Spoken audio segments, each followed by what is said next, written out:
काकू अगं साक्षी तर कॉलेजला गेली ना. तिनं कॉलेजला गेली तर काय झालं, तिचा भाऊ तर घरी आहे ना.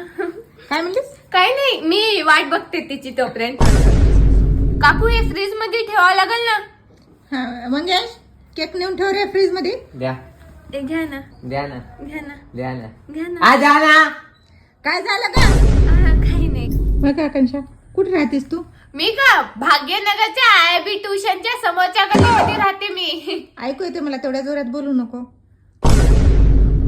मग आकांक्षा तुझे मम्मी पप्पा काय करतात? आता हिला काय सांगू की माझं घरगुती मेस आहे म्हणून मम्मी स्वयंपाक करते, मी घरचे भांडे घासते आणि बापू म्हणताना डबे नेऊन देते. आता जर हिला म्हणलं घरगुती मेस आहे म्हणलं ना, हिचं पोरगं तर मला काय पटना बाबा. हिला बडे बडे फेकते आता म्हणताना इम्प्रेसच व्हाव ही. ते माझे पप्पा ना अंबानी सोबत डील्स करतात, बिझनेसमॅन आहेत खूप मोठे.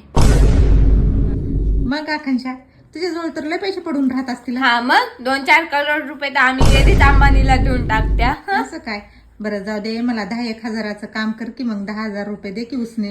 ते मी विसरले की माझी लॅम्बोर्गिनी ना, मी ते सर्व्हिसिंग टाकायची आहे तर मी जाते मी. आणि काकू आम्ही लोक बघले नाही की पैसे मागायला चालू करू नये, माहितीये का? काय फुगीर आहे माई, एक दमडी नाही खिशामध्ये तर लावते मोठ्या मोठ्या गोष्टी बोला. दमडी पुढच्या वेळेस म्हणताना फॉर्च्युनर आणते तुमच्या दारासमोर. जाय